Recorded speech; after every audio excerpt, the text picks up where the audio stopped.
Jesus Christ commits so many sins, so many crimes in the Bible. I will mention it. So many. You wouldn't believe what he did.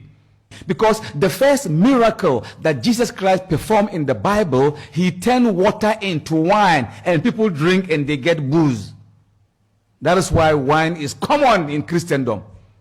They use wine, Our Father, and baptism. He turned water into wine. Where? In the book of John chapter 2 verse 3. When someone quotes a passage from the Bible and uses it to criticize Christianity, please remember these important points. They're using deception to make you believe in their conspiracy agenda. They're putting 3D glasses on your face and making you look at an illusion, and you're believing in the illusion. Wake up, Christians, and read the Bible for what it actually says. Here, the agenda of conspiracy is that Jesus manufactured an intoxicating alcoholic beverage, and Jesus encouraged drunkenness. But let's go investigate the truth and see what this passage of scripture actually says.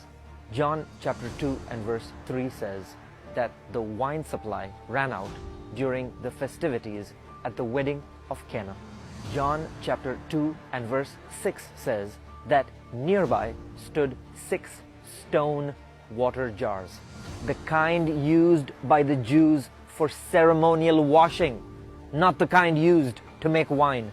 Clay pots were used to make wine, not stone jars. John chapter 2 and verse 7. Jesus told the servants, "Fill the jars with water." And they obeyed him and filled them to the brim with water. John chapter 2 and verse 8.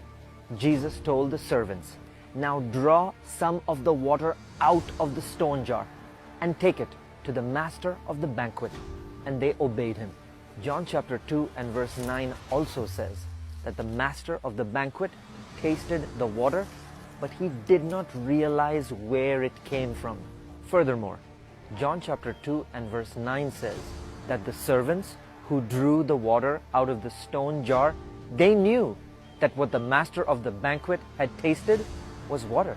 In John chapter 2 and verse 10, the master of the banquet called the bridegroom aside, and he told him, "You have saved the best for last." So a careful study of John chapter 2 from verse 1 to verse 11 reveals to us that Jesus asked the servants to fill the stone jars with water.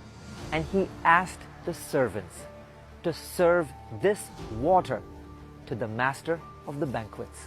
And this water that the master of the banquets drank tasted better than anything else that he had ever drunk before. The master of the banquets did not know that he was drinking water that Jesus had served for him, because the water that Jesus had served for him tasted better than any wine he had ever had. And that's why in John chapter 7 verse 37 and verse 38, Jesus stood up and said with a loud voice, "Let anyone who is thirsty come to me and drink, and you will receive living water." The master of the banquet thought that he was drinking the best wine ever, but he was actually drinking living water served by Jesus.